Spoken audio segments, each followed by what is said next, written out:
Welcome back to the Tennessee Conservatives Big 7 News Podcast, where we give y'all a nice little recap of our Big 7 news stories of the week.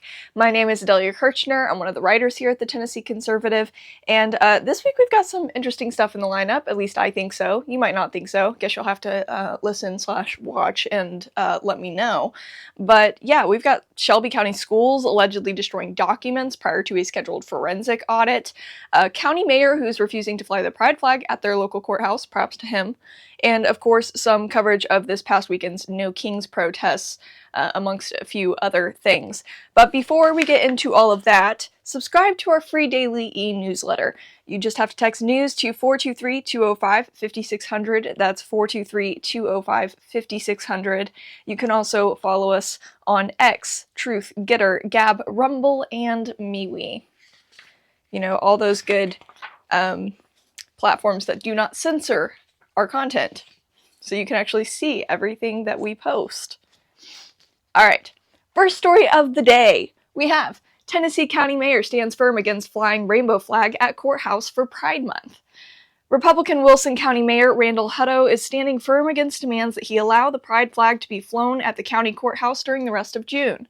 Democrat candidate for County Commissioner, District 19, Aiden Pratt, has called for the mayor to allow the flag to be displayed as a simple gesture of support for Wilson County's LGBTQ+ community. But Hutto's office says that they are following Tennessee law. Wow. You don't hear that very often. Okay, with all of the laws that have gone into place regarding, like drag shows, for instance. Okay, the drag shows or the adult performances, whatever. We have laws that, say you can't do this in a space where there's going to be minors present, and that law has been ignored into the oblivion. So, I mean, I know that Hutto is a Republican, but I'm glad that he's taking a stand on this. According to the mayor's office, the county attorney has stated that only the flags of the United States, Tennessee, and the county are permitted to be displayed on public property. Pratt says that counties can vote to approve additional flags, such as the pride flag, and that Hutto's refusal to bring a resolution to the county commission is an act of his political will. Well, he is a Republican representing, seemingly, if we get down to the bottom of this, largely conservative area or a largely Republican voting area, because, I mean, otherwise you'd have a Democrat mayor, right? I don't know. During this year's legislative session, Pratt was arrested at the Capitol by state troopers while protesting a bill requiring that residential schools segregate restrooms, changing areas, and showers by biological sex. The bill passed and was signed into law by Governor Bill Lee at the beginning of April. In a press release about the pride flag being displayed in Wilson County, Pratt wrote, "By refusing to even consider a resolution, Mayor Hutto is choosing to stand with his party rather than the people he serves. In a time when inclusion and representation matter more than ever, his silence speaks volumes." The majority of Wilson County's electorate is conservative. There we go. Some in the community would say extremely so. In the last 4 presidential elections, almost 70% of voters in the county picked the Republican ticket, with 25% to 29% of residents voting Democrat. All right. Next story is Governor Lee McWhorter attending Paris Air Show on Tennessee taxpayers' dime. Oh, wonderful. This is what I've been wondering. Like, I want to go to Paris. I want to go to the air show. Can I go on Tennessee taxpayers' dime? Since the governor's doing it. Can we all just do it? Since we're paying for it, can we all just go? Tennessee Governor Bill Lee said next week's trip to the Paris Air Show is part of the state's international recruitment efforts. The governor will be accompanied by Department of Economic and Community Development Commissioner Stuart McWhorter on the journey, which will include several meetings according to the release from Lee's office. They traveled to the show in 2023 as part of a trip to Paris and Bologna, Italy. More than $117,000 worth of taxpayer funds was reportedly spent over a 6-day economic development trip. Lee's group stayed at a 5-star hotel next to the Eiffel Tower while scheduling 2 days of free time in Paris. Lee was one of 10 governors at the Paris Air Show. McWhorter said it's important for the state to prioritize international recruitment. Okay, story number 3. Now this one's interesting to me. Shelby County Schools accused of destroying documents ahead of state-ordered forensic audit. After mounting pressure from the legislature advocating for what has been branded a state takeover of Memphis schools, a forensic audit has been launched by the state. But now Memphis Shelby County Schools are accused of destroying documents ahead of a mandatory audit. Scheduled to begin July 17th, the process will be conducted by a third-party auditor who will be required to report any signs of fraud, waste, or abuse. Previous financial and compliance audit reports from the district have occasionally revealed irregularities like payroll lapses and contract overpayments. Those are always good. And this year's audit will additionally examine the overall effectiveness and efficiency of MSCS operations and its legal compliance. Speaker of the House Cameron Sexton issued a statement on behalf of himself and Lieutenant Governor Randy McNally via social media, addressing the rumors of the document destruction. The Post read, "Hearing Shelby County Schools is destroying documents ahead of the forensic audit. This is a crime. The Tennessee Comptroller of the Treasury has been notified. Those tampering with or destroying public records will be prosecuted to the fullest extent of the law." There is no official or specific evidence at this time, though Sexton confirmed that MSCS employees were making the assertions about the disposals. The Tennessee Comptroller has since said that an investigation into the destruction of pertinent documents will be included in the upcoming audit. Now, I don't know about you guys, but when I have nothing to hide, I always, spend a good couple hours just, destroying things. It's just like fun, like going through a crap ton of files and just picking random ones and just destroying them for no reason. I'm sure you get what I'm saying. Nobody with something to hide ever destroys anything, much less documents, They would never do that because, especially not ahead of a forensic audit. They would never do that. So obviously that's not proven, but it's very much so alleged. You've got some, I guess you call them a little bit of whistleblowers in the Shelby County Schools that are apparently willing to reach out to the speaker or the speaker's office and other people. So I would lean more towards somebody destroyed some documents. All right. Next story is, No Kings protests report varied attendance levels across Tennessee. Tennessee appeared to have a mixed bag when it came to participation on Saturday for the protests. Organizers for the event in Nashville were anticipating 4,000 to 5,000 people, but media reported numbers were estimated between 1,000 and 1,500 on the day. The state capitol's event featured speeches from community leaders and state lawmakers, including Democrat Senator Jeff Yarbrough. Knoxville drew the largest crowd of protesters in the state, with numbers reported at over 7,000 people. The protesters claimed they turned out to protest not just ICE and Trump's perceived fascism, but the Tennessee Highway Patrol and Knox County Sheriff's Office, as both agencies work closely with federal immigration agencies under the 287G program. Memphis came in second for a number of attendees, with media outlets reporting figures close to 4,000. Across the Tri-Cities, attendance was recorded as hundreds, reportedly picking up attendees in Kingsport, and the Washington County Democrat Party chair claimed numbers reached roughly 1,500. That's impressive for somewhere like Kingsport.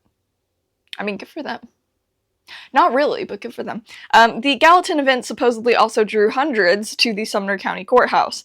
In Clarksville, between 550 and 700 protesters assembled, where some attendees waved Mexican or upside-down American flags, while others held homemade signs, with one calling to 8647 Now, a slogan that has been associated with calls for assassinations or violence against the president.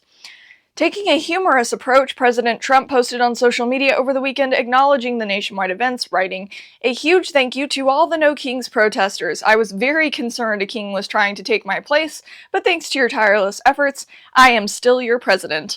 Great job, all." I mean, I'd probably have to respond the same way if I was him, because what even? And also, can I just note my own personal gripe with these protests?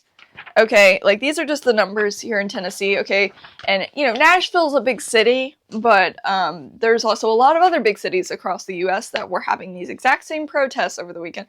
And my little brother recently graduated high school, and him and his friends decided they were going to go on a road trip to see some family and drive up, like, you know, through a bunch of states they hadn't been to before and all that fun stuff. And, you know, trip is pre-planned, right? I guess, you know, we didn't think about the dang protests, okay?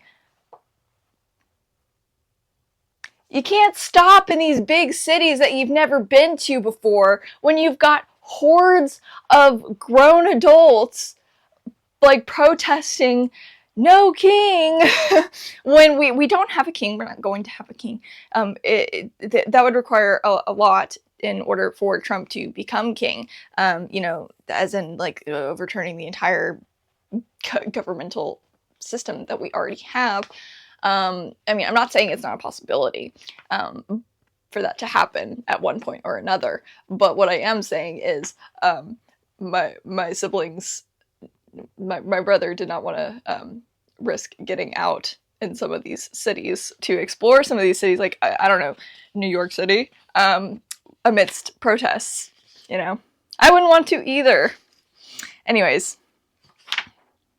So put a damper on that little group of teenagers' tourism.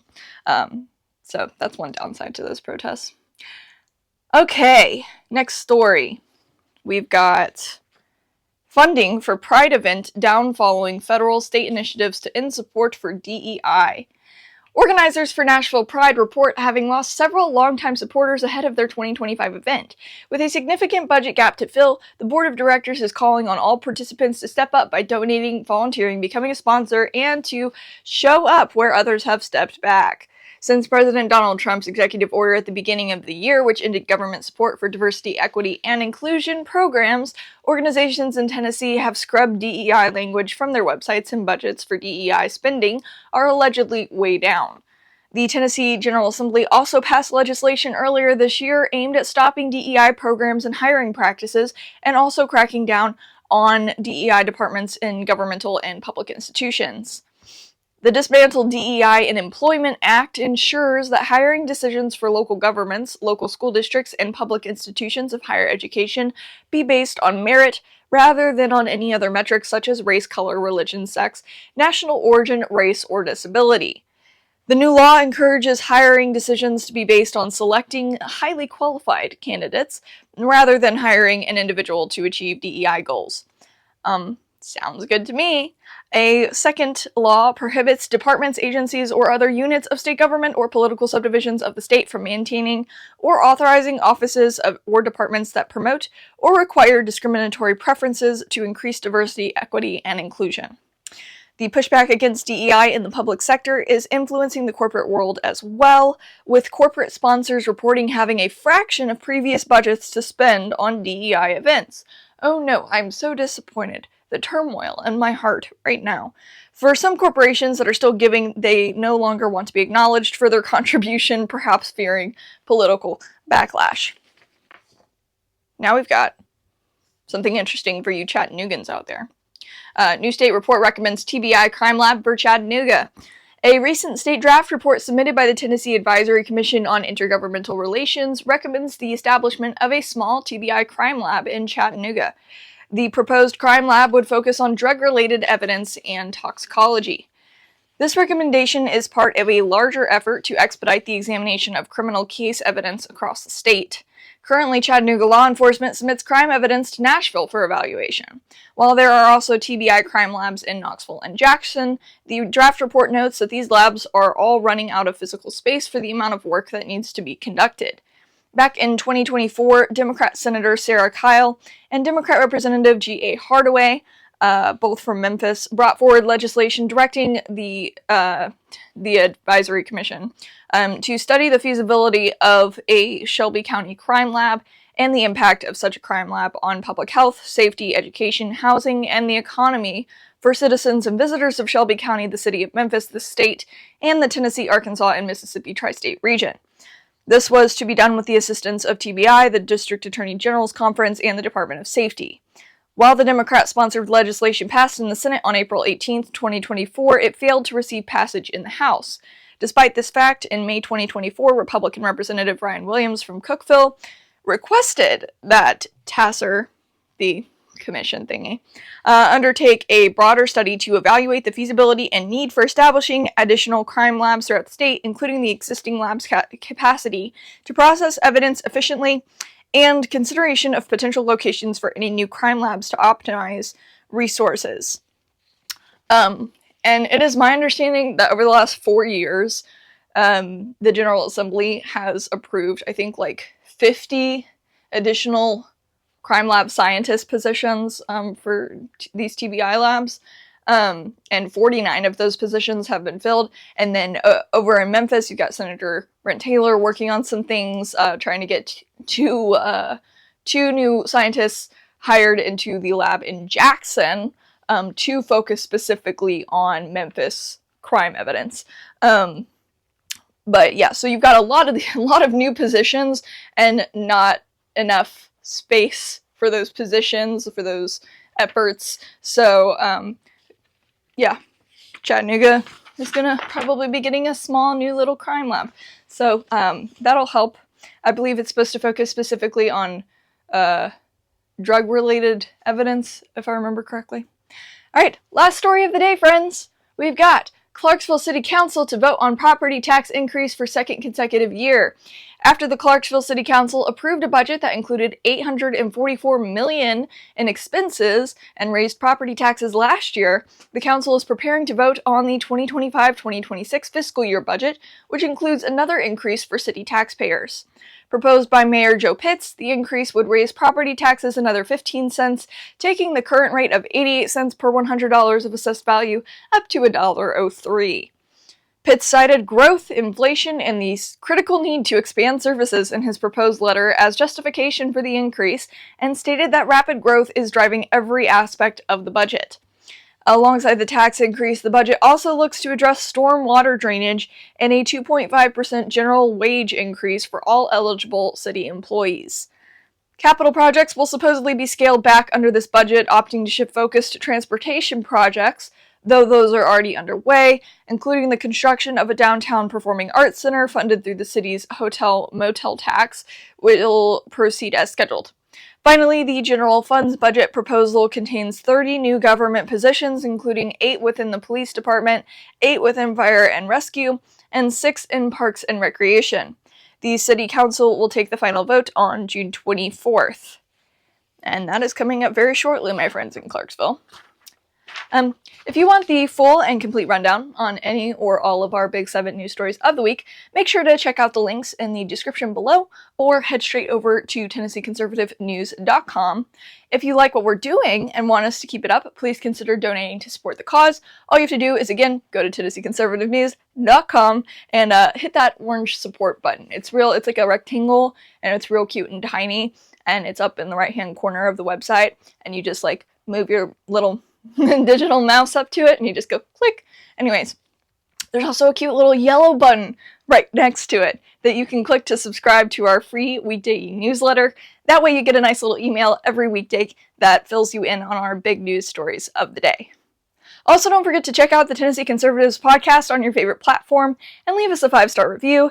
Any and all of these things help support us, and we will be so grateful for that.